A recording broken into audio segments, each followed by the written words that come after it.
అందరికీ నమస్కారం. ఈ వీడియోలో నాగేశ్వర ఆలయాన్ని దర్శించడానికి వెళ్తున్నాం. ఈ నాగేశ్వర ఆలయం పెరుమాళ్లపాడు గ్రామంలో ఉంది.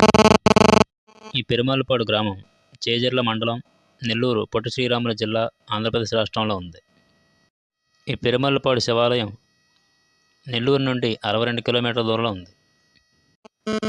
ఈ పెరుమాళ్లపాడు గ్రామానికి సమీప పట్టణమైనటువంటి ఆత్మకూరు నుండి 11 కిలోమీటర్ల దూరంలో ఉంది. ఇక్కడికి చేరుకోవడానికి ముందుగా ఆత్మకూరు చేరుకోవాల్సి ఉంటుంది. ఇక్కడ ఉన్నటువంటి ఆత్మకూరు నెల్లూరు నుంచి 50 కిలోమీటర్ల దూరంలో ఉంటుంది. ఈ శివాలయం పెన్నా నది పక్కన ఇసుకలో పూడుకుపోయి ఉంటుంది.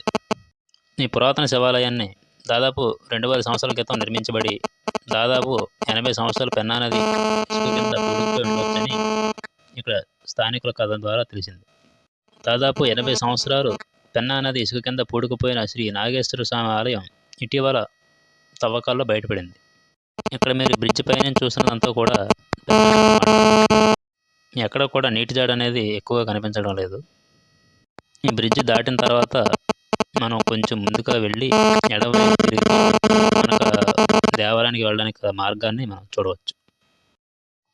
ఇక్కడ నుంచి కొంచెం దూరం వెళితే ఇంకోండి ఇదే మనం వెళ్ళాల్సినటువంటి మార్గం అన్నమాట. ఈ దారి అంతా కూడా రాళ్ళు ఇసుకతో పేరుకుపోయి ఉంటుంది. ఈ పెరుమాళ్లపాడు గ్రామానికి సమీపంలోనే కాశీనాయన క్షేత్రం అనే ఒక ఆశ్రమం కూడా ఉంది. ఈ కాశీనాయన ఆశ్రమాన్ని మనం తర్వాత వీడియోలో దర్శిద్దాం. మేము ఎక్కడి వరకు ఆటోలో చేరుకొని ఇక్కడి నుంచి కాలినడకన మనం వెళ్ళాల్సి ఉంటుంది. ఇక్కడ మనకు ఎదురుగా ఇసుక మేటలు ఎత్తుగా ఉండడం వల్ల మనకు ఒక ఆలయం యొక్క గోపురం అనేది పెద్దగా కనిపించదు. మనం ఇదే దారిలో కాస్త ముందుకు నడుచుకుంటూ వెళ్తే మన పెరుమాళ్లపాడు శివాలయాన్ని, అదే నాగేశ్వర ఆలయాన్ని మనం చూడవచ్చు. ఒకప్పుడు ఈ ప్రాంతం అంతా కూడా పెన్నా నది నీరు ప్రవాహంతో ఉండేది. ఆ తర్వాత కాలంలో పెన్నా నది తన ప్రవాహ దిశను మార్చుకోవడం వల్ల ఇప్పుడు ఈ ప్రదేశం అంతా కూడా ఇసుకతో నిండిపోయి మనకు ఆ గుళ్ళు అవి కూడా మొత్తం మునిగిపోయి ఉండడం మీరు గమనించవచ్చు.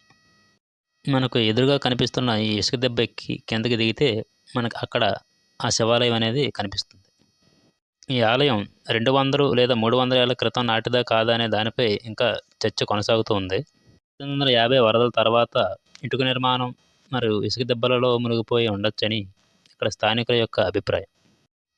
ఎట్టకేలకు మనం ఇప్పటి వరకు మాట్లాడుకుంటున్న శ్రీ నాగేశ్వర ఆలయాన్ని చేరుకున్నాం. పురాణాల ప్రకారం ఈ ఆలయాన్ని శివుని అవతారమైనటువంటి నాగేశ్వర స్వామికి అంకితం చేయబడింది. అలాగే శ్రీ మహావిష్ణువు అవతారమైనటువంటి పరశురాముడు ఈ ఆలయంలో శివలింగాన్ని ప్రతిష్ఠించాడని చెప్తారు. మీరు ఈ ఆలయ గోపురాన్ని ప్రభాస్ యొక్క కల్కి సినిమాలో కూడా చూడవచ్చు. నేను చెప్పాలంటే మీలో చాలామంది కూడా చూసే ఉంటారు. సాధారణంగా మనం గోపురం కింద నుంచి ఎప్పుడు చూస్తూ ఉంటాం, కానీ ఇక్కడ గోపురం మనం కూడా ఒకే ఎత్తులో ఉండడం అనేది ఒక ఆశ్చర్యకరమైన విషయం అన్నమాట. ఇక్కడ ఆలయ గోపురాన్ని మనం గమనించినట్లయితే ఇక్కడ పూజలు అవి జరుగుతున్నట్లుగా పసుపు కుంకుమ అది మనం చూడవచ్చు. ఇప్పుడు చిన్న ప్రవేశం ద్వారం ద్వారా మనం లోపలికి వెళ్ళే ప్రయత్నం చేద్దాం. ఈ లోపలికి అది వెళ్ళేటప్పుడు కొంచెం జాగ్రత్తగా ఉండండి. ఒకవేళ ఏమాత్రం అప్రమత్తంగా లేకపోయినా సరే మనకి బుర్రకది తగిలేసి బొక్కడిపోద్ది అనమాట.